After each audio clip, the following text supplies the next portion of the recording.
안녕하세요. 제가 투자하는 종목만 다루는 리치투게더입니다. 자, 팔란티어.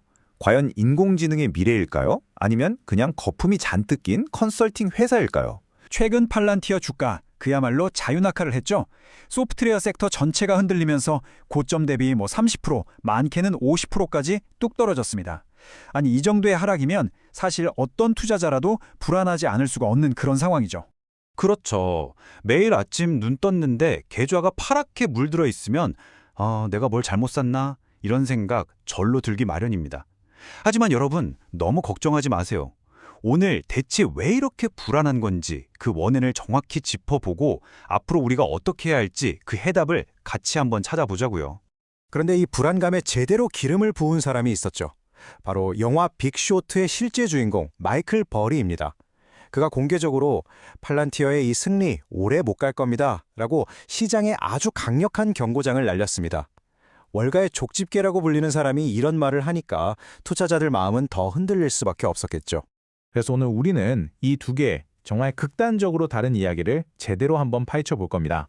한쪽에서는 팔란티어를 AI 시대를 이끌어갈 거의 세계의 기업이라고 극찬을 하고요. 다른 한쪽에서는 그거 그냥 과대포장된 컨설팅 회사야 라고 깎아내립니다. 과연 진짜 진실은 뭘까요? 지금부터 그 정답을 찾으러 가보시죠. 자, 우선 비관론, 그러니까 베어 케이스부터 아주 꼼꼼하게 들여다보겠습니다. 마이클 버리를 포함해서 비판하는 사람들은 도대체 뭘 근거로 팔란티어가 위험하다고 말하는 걸까요? 이들의 주장을 정확히 알아야 우리가 뭘 조심해야 할지 딱 알 수 있겠죠. 비관론의 딱 한 가지 핵심을 꼽으라면 바로 이겁니다. 팔란티어는 소프트웨어 회사가 아니라 컨설팅 회사다. 이게 왜 그렇게 중요하냐고요? 생각해보세요. 소프트웨어는 한번 만들면 거의 돈 안 들이고 무한 복제가 가능해서 성장이 폭발적이지만 컨설팅은 결국 사람이 일일이 가서 시간과 노동력을 써야 하잖아요. 그러니까 성장 속도의 한계가 명확하다는 거죠. 비판의 구체적인 근거는 이렇습니다. 팔란티어는 고객사에 전당 배치 엔지니어라는 사람들을 보내요. 짧게는 몇 주, 길게는 몇 달씩 거기 상주하면서 고객 상황에 맞게 프로그램을 일일이 다 뜯어 고쳐줘야 합니다. 이건 한 번 만들어서 무한정 파는 마이크로소프트 같은 모델과는 완전히 다르다는 거죠. 그래서 베리가 이렇게까지 말한 겁니다. 만약 엑센추어 같은 컨설팅 회사처럼 회계 처리하면 팔란티어 마진은 그냥 붕괴될 거다라고요. 바로 이 지점에서 두 번째 비판이 나옵니다. 바로 회계 방식에 대한 의문이죠. 매출 총이익이 부풀려진 것 같다는 주장인데요. 만약 이게 사실이라면 우리가 지금 보고 있는 팔란티어의 엄청난 수익성은 그냥 신기루에 불과하고 실제 속사정은 훨씬 더 안 좋다는 뜻이 됩니다. 비판가들이 말하는 구체적인 수법은 이렇습니다. 원래 고객 프로젝트에 들어간 엔지니어 인건비는 당연히 매출 원가로 잡아야 하잖아요. 그런데 팔란티어가 이 비용을 연구 개발비나 영업비 같은 다른 항목으로 슬쩍 숨겨버린다는 의혹입니다. 이렇게 비용을 다른 데로 돌려버리면 당연히 매출 총이익이 실제보다 훨씬 높아 보이는 일종의 착시 효과가 생긴다는 거죠. 세 번째 비판은 회사의 씀씀이 그리고 직원들에게 주는 주식 보상에 대한 이야기입니다. 한마디로 회사가 돈을 너무 막 쓰고 주주들 가치를 희석시키면서까지 직원들에게 과도한 보상을 퍼준다는 지적이에요. 비판가들은 팔란티어의 과거를 콕 집어서 지적합니다. 설립하고 무려 20년 가까이 적자였고요. 팬데믹 때는 그 유행했던 스펙에 4억 5천만 달러, 우리 돈으로 거의 6천억 원을 투자했다가 큰 손실을 봤죠. 상장 전까지 쌓인 손실만 38억 달러, CEO에게 준 스톡 옵션은 10억 달러가 넘고요. 이건 돈을 효율적으로 못 쓴다는 비판을 피하기가 좀 어려운 대목들이죠. 특히 이 주식 기반 보상, SBC가 논란의 한가운데 있습니다. 이건 현금 대신 회사 주식으로 직원들한테 월급이나 보너스를 주는 건데요. 비판가들은 이게 진짜 인건비가 나가는 걸 장부상에서 감추고 계속 주식을 새로 찍어내서 우리 같은 기존 주주들의 지분 가치를 떨어뜨리는 행위라고 아주 강하게 비판하고 있습니다. 자, 지금까지 비관론자들의 아주 날카로운 비판들을 들어봤습니다. 듣고 보니까 꽤 그럴듯하고 걱정되는 부분도 분명히 있죠? 하지만 여러분, 이제부터가 진짜입니다. 강세론자, 즉 불케이스는 이 모든 의심과 주장에 대해서 과연 뭐라고 반박하고 있을까요? 이렇게 논쟁이 뜨거울 때일수록 우리는 감정이나 뜬소문이 아니라 차가운 숫자에만 집중해야 합니다. 과연 실제 데이터는 어느 쪽에 손을 들어주고 있을까요? 지금부터 하나씩 팩트체크 들어가 보시죠. 자, 이 숫자 한번 보시죠. 무려 83%. 이게 팔란티어의 매출 총익률입니다. 한번 생각해 보세요. 사람을 계속 보내야 하는 컨설팅 회사가 과연 매출의 83%를 이익으로 남길 수 있을까요? 이건 사실상 불가능합니다. 오직 최고 수준의 소프트웨어 기업에서만 볼 수 있는 그런 숫자예요. 근데 더 놀라운 숫자는 바로 이겁니다. 잉여 현금 흐름 마진이 46%예요. 이게 무슨 뜻이냐면요. 쉽게 말해 100원을 팔면 세금 내고 비용 쓰고 다 빼고도 46원이 회사 금고에 그대로 현금으로 쌓인다는 뜻입니다. 사람이 많이 필요한 컨설팅 회사에서는 절대 나올 수 없는 정말 경이로운 현금 창출 능력인 거죠. 그리고 이 차트가 결정탑니다. 여기 보세요.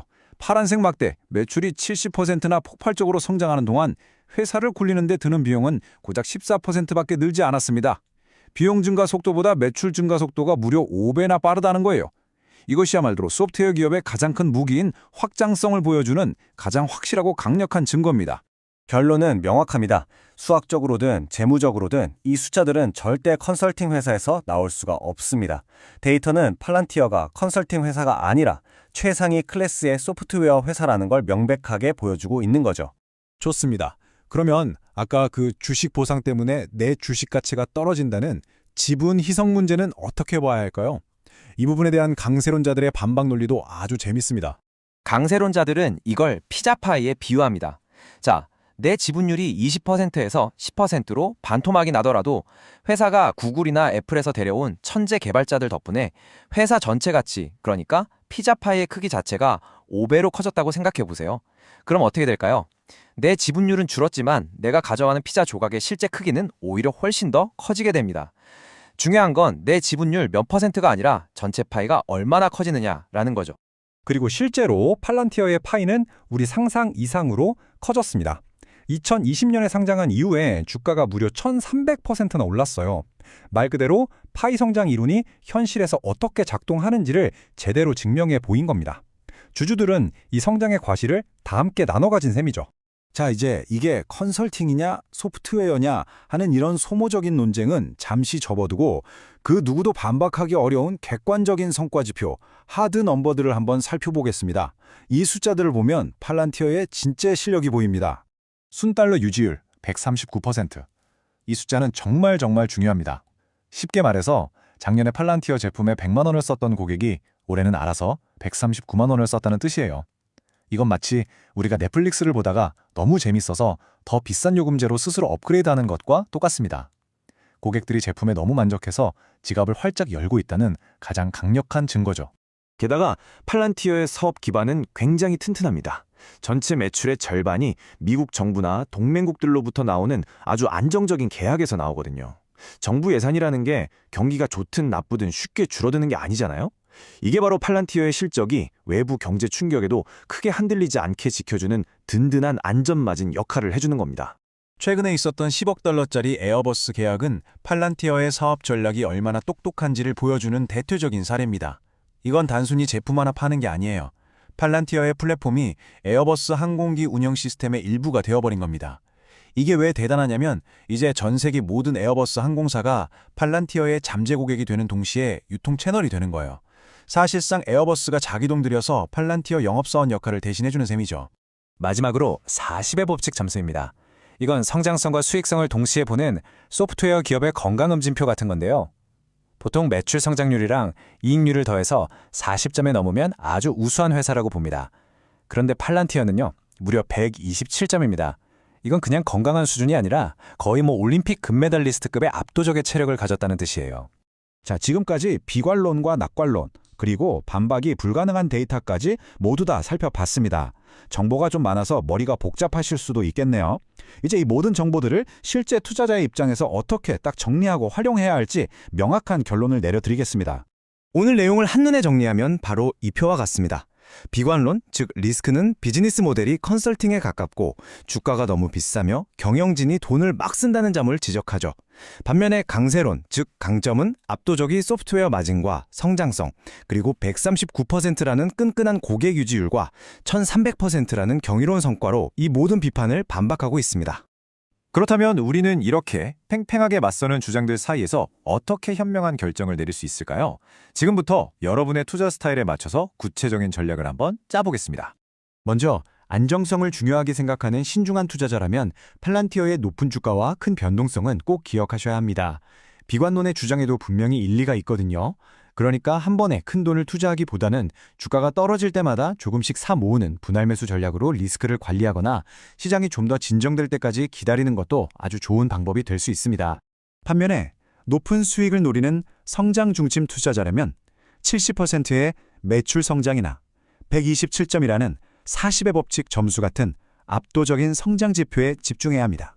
강세론의 주장이 더 설득력 있다고 믿는다면 지금과 같은 주가 하락은 오히려 미래의 AI 거인을 더 세게 살 수 있는 절호의 매수 기회로 볼 수 있겠죠. 마지막으로 이미 팔란티어 주식을 가지고 계신 분들이라면 지금 가장 중요한 건 딱 하나입니다. 내가 처음 이 주식을 샀던 이유가 지금도 여전히 유효한지 냉정하게 다시 한번 점검해보는 거예요. 회사의 실적이나 성장성 같은 기본 체력이 변하지 않았다면 단기적인 시장 소음에 흔들려서 성급하게 팔 필요는 없습니다. 회사가 계속해서 에어버스 같은 큰 계약을 따내고 있는지 그 실행력에 계속 집중하시면 됩니다.